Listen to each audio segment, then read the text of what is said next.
I still remember the exact moment his words punched the air from my lungs. It was an ordinary Tuesday afternoon, memos to send, spreadsheets to finalize, and one last project update before I could escape the office grind. That's when my boss, Gavin Marks, leaned back in his high-backed chair, smirked, and delivered the ultimatum I never saw coming. "I'll make it simple," he said, eyeing me like a predator. "Sleep with me, or you're fired." For a few heartbeats, I couldn't breathe. This was a man I'd trusted, someone who'd praised my work ethic for years, a mentor of sorts, the CEO who prided himself on spotting rising stars. I'd walked into that meeting expecting a routine project briefing. Instead, he shattered my faith in him, in the company, in everything. I'd always thought I was prepared for anything, but no management textbook, no corporate training, had ever taught me how to react when your boss corners you with a vile threat that would annihilate your career if you didn't comply. He leaned forward, crossing his arms on the desk. "I'm doing you a favor," he continued, voice low and smug. "Play your cards right, and you'll get promoted. Make me happy, and your job is safe. Refuse and..." A casual shrug. "Well, let's just say your resume is worthless without my reference." He expected me to fold. He expected tears. Maybe even compliance. And for one split second, I imagined the easy path, ignoring my own dignity, telling myself it was just once, rationalizing that a stable paycheck was worth the moral cost. That path would have saved me from months of conflict. It would have kept my career intact, on paper. But I knew in my gut, I'd never survive if I bent to him. Because it wouldn't just be once. Men like Gavin don't suddenly grow a conscience after they win. So, I forced myself to remain calm. My palms were clammy, my heart racing, but I lifted my chin and met his gaze. "All right, Gavin." I said it so quietly, he had to lean in to hear me. "You've made yourself clear." A smirk spread across his face. He thought he'd won. I smiled back. He never saw the storm clouds gathering behind it. I left his office that day feeling like my world had imploded. But I wasn't naive. If I stormed out cursing or threatened immediate legal action, Gavin would label me an emotional time bomb and spin the story however he liked. Men like him always had scapegoats, excuses, and exit strategies. Me? I was a mid-level manager with no illusions about how easily the corporate machine could swallow me whole if I wasn't careful. So, I did what I had to do. I kept my head down, gave a brief smile to coworkers, and pretended everything was normal, while my mind scrambled for a plan. Option 1, give in. Unthinkable. Option 2, quit on the spot. That was letting him win and it'd wreck my finances. Option 3, fight back without losing my job or myself. Yes, I chose option 3. The hardest part was staying calm and strategic. I left work at 6, ducking out the side exit so no one would see my tears, because the moment I stepped into my car, I broke down. My world was spinning, my hands shaking, the humiliation and fury felt suffocating. But the tears passed and clarity set in. I had a plan to form. I spent that night researching lawyers, good ones. I needed someone who specialized in workplace harassment and wrongful termination suits, someone who wouldn't balk at taking on a powerful CEO. Then, I started collecting every piece of evidence I could. Emails, messages, performance reviews, anything that proved my stellar track record. I drafted a timeline of every suspicious interaction with Gavin. I wanted every detail on the record. That night, I barely slept. But by sunrise, I had the beginnings of a blueprint for his downfall. The next week, I played the role of the loyal employee so well it almost made me sick. Gavin thought his intimidation had worked. I'd received texts from him, oily, suggestive little remarks, demands to meet after hours. I'd politely respond that I was considering everything, stringing him along. He'd grin like he'd successfully broken me. In reality, I was weaving a net around him. I left a digital trail that showed I was never the aggressor. I never flirted back. I never gave him anything that could be used against me. But I also never outright refused in text form. Every so-called invitation from him, I answered in a neutral tone. "Thank you for letting me know your offer." The messages were pure gold for my eventual case. Meanwhile, I quietly told a single confidant, Tara, a fellow manager who'd been at the company for 8 years. Tara was tough, brilliant, and had once revealed that Gavin tried a similar tactic with her, only she'd managed to fend him off with a threat to walk away, and he'd backed off. Problem was, she never documented it. I was scared, she told me. I thought maybe I misunderstood, and then I froze. But the fear in her eyes told me enough. If we joined forces, we wouldn't just have one complaint, we'd have a pattern. So Tara started combing through old emails on her end too, searching for anything that might strengthen my case, or even help others. We suspected there might be more women. The key was secrecy. If Gavin caught a whiff of a lawsuit, he'd bury me. So we stayed quiet, and he stayed bold. We discovered we weren't alone. One day at lunch, Tara whispered, "Guess who else he cornered?" Yolanda, in accounting.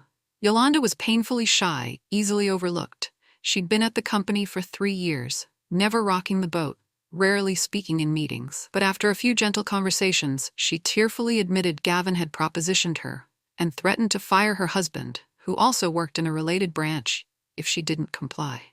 She refused. 2 weeks later, her husband was laid off under vague restructuring. She'd blamed herself ever since. That lit a new fire in me. This wasn't just about my career. This was about justice for every woman he'd tormented. If I succeeded, maybe I could help Yolanda's husband, or at least expose the truth. But we had to be strategic. We needed more than just personal statements. We needed evidence so undeniable, the board and the law couldn't ignore it. Yolanda still had the text messages. She'd saved them in a hidden folder on her phone, afraid to delete them, but too frightened to come forward. Tara and I convinced her. "Don't worry, we're building a case. You're safer with us." Cautiously, she handed them over. Meanwhile, I found discreet ways to log every suspicious expense Gavin put on the company card.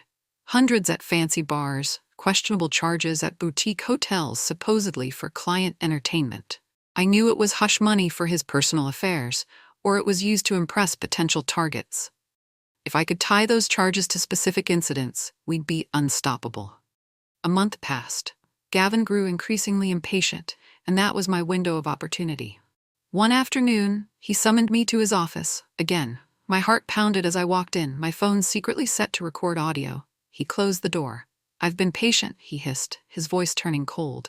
"Tonight, I'm hosting a dinner for potential investors. You'll come to my suite afterward." My throat was dry, my skin crawling, but I nodded slowly. "Understood." He smiled, that smug, predatory grin. "Wear something appropriate," he added, eyeing me. "You want that promotion, don't you?" I let the silence linger just long enough to pick up on the recording, then mumbled, "Yes, I do." He never noticed my phone bulging in my purse, capturing every vile word. That night, I told Tara and Yolanda I'd be meeting Gavin. The truth was, I had no intention of going anywhere near his hotel suite, but I needed to keep him convinced so I could catch him in a final, indisputable act. If he texted me the hotel details, if he called from the room phone, if he repeated his threats, I wanted it all in black and white. Sure enough, minutes after the investor dinner ended, my phone lit up with messages from Gavin, telling me his suite number, telling me to hurry. I quietly screenshot everything, replied with a vague "be there soon," and forwarded the entire chain to my personal email. I never left my home. I let him stew in that fancy hotel waiting for me, exposing the depths of his intentions for hours via text. At 1 a.m., his final message arrived. "You've just blown your career. Don't come crying to me tomorrow when I sign your termination papers." Perfect. The next morning, the entire building seemed subdued. I walked into my office with my heart pounding like a drum. Gavin was nowhere to be seen. Tara gave me a nervous nod. Yolanda looked pale. We were all expecting a storm, and at 10 a.m., it came. My phone rang. "Come to my office. Now," Gavin barked. I glanced at Tara, who gave me a tense, encouraging nod. When I stepped inside Gavin's domain, he was seated behind his desk, arms folded over his chest. An HR representative, Marion, sat off to the side. Her expression was resigned, as if this was yet another puppet show she'd been forced into. Gavin cleared his throat. "Due to your continued unprofessional behavior and refusal to cooperate with management directives, we are terminating your employment." He slid a stack of papers across the desk, exit forms, severance details. "Sign them, and you'll get a small payout. Resist, and your future references go up in smoke." My heart hammered, but I kept my face composed. I glanced at Marion. She avoided eye contact. Obviously, she believed I was being railroaded. I felt a pang of pity. She was powerless under Gavin's intimidation, too. "Let me get this straight. I said quietly, resting a hand on the stack. You're firing me because I refuse to sleep with you. My words cut the air. Marian's eyes widened, darting to Gavin. He snarled, How dare you accuse me? I calmly reached into my purse. You might want to hear what I have on record. I pulled out my phone. Marian's gaze flicked to it curiously. Gavin froze. I have text messages, recordings, witnesses. I shrugged casually. Shall I keep going? Gavin's face turned crimson. You have nothing. Oh. I unlocked my phone, tapped play on last night's messages. His voice filled the room. Wear something appropriate. You want that promotion, don't you? If you're not here tonight, you're done. Marian's face paled. She stared at Gavin, stunned. Then I opened my folder of printed screenshots, because I'd learned not to rely on just digital evidence alone. He lunged for my phone, but I pulled back. Ah, I teased. Wouldn't want you breaking it now, though I have copies anyway. Marian inhaled sharply, eyes flicking between us. Gavin, what is this? She whispered, but he didn't answer. He was too busy realizing how cornered he was. I took a slow breath. I also have emails from other women, plus a record of hush money expenses on the company card that I'm sure the board of directors would love to see, or the press, or the Department of Labor. Take your pick. Gavin was practically shaking with rage, but behind it I saw fear. You can't do this, he sputtered. You're just a what? I challenged. A mid-level manager? Or maybe just a woman you thought you could bully? I let my voice cool to steel. Guess what, Gavin? Times have changed. Men like you don't get to hide behind power and money forever.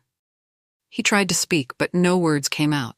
Marian cleared her throat, eyes glittering with new realization. I need to step out, she mumbled, rummaging for her phone as she rushed into the hallway. I knew what she was doing, contacting legal. Gavin was done. In less than an hour, the company's legal team gathered. They pored over the evidence I presented, including statements from Tara and Yolanda. Everyone was forced to watch. Gavin tried to bluster, tried to threaten me with countersuits, but the proof was overwhelming. In the face of texts, emails, and audio recordings, combined with further evidence of a potential pattern of harassment, the board had no choice but to act. They had to protect the company. Within 2 days, Gavin was gone. Resigned voluntarily was the official line, but we all knew the truth. He slithered out of that office carrying a cardboard box of personal belongings, his once infamous arrogance reduced to a silent scowl. The hush around the halls was deafening as employees realized the unstoppable boss had been stopped. By me. But that wasn't the end of it. Because for men like Gavin, losing his CEO title was just the beginning. He now faced potential criminal charges. Yolanda's husband was working with lawyers on wrongful termination, plus the city prosecutor was investigating. I heard rumors of more women stepping forward too with their own stories. The web Gavin had spun over the years was unraveling in a very public, humiliating manner. And me? I wasn't fired. Once the board grasped how close Gavin's behavior had come to nuking the entire firm's reputation, they scrambled to keep me. They offered compensation, an apology, anything to prevent a lawsuit. I negotiated hard, ensuring Yolanda's husband was reoffered a position with back pay. Tara received a well-deserved promotion, and I secured a role, one with real decision-making power, enough to ensure the company cleaned up its toxic culture for good. I'll admit, part of me wanted to walk away from that building and never look back.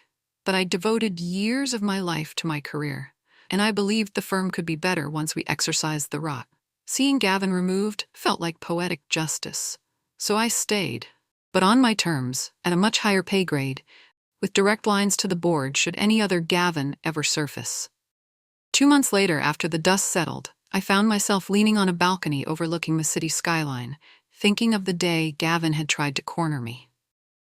A lot had changed. HR had implemented new harassment protocols. A tip line was created, allowing employees to anonymously report misconduct. People like Yolanda felt safe again. Gavin was facing lawsuits from multiple victims. He'd been ostracized from the industry. No reputable firm wanted the PR nightmare of hiring him. Rumor had it, he'd drained his savings trying to settle with people behind the scenes. Men like him rarely apologized, but they definitely paid. That night, as I watched the city lights flicker, I raised a glass of wine in silent toast to my younger self. The me who could have caved, who could have crumbled under the pressure. She didn't. She chose option 3. Fight back, risk everything, and win. It wasn't easy, and it wasn't quick. But in the end, I didn't just save my job. I saved my soul. And in the process, I took down a man who'd been terrorizing women for years. So when I remember Gavin's final threat, "You've just blown your career. Don't come crying to me tomorrow when I sign your termination papers," I can't help but laugh, because I never needed his mercy. The only thing I needed was the truth, and the grit to use it. Option 1 would have destroyed my dignity. Option 2 would have destroyed my future. Option 3, well, that destroyed him. And he never saw it coming.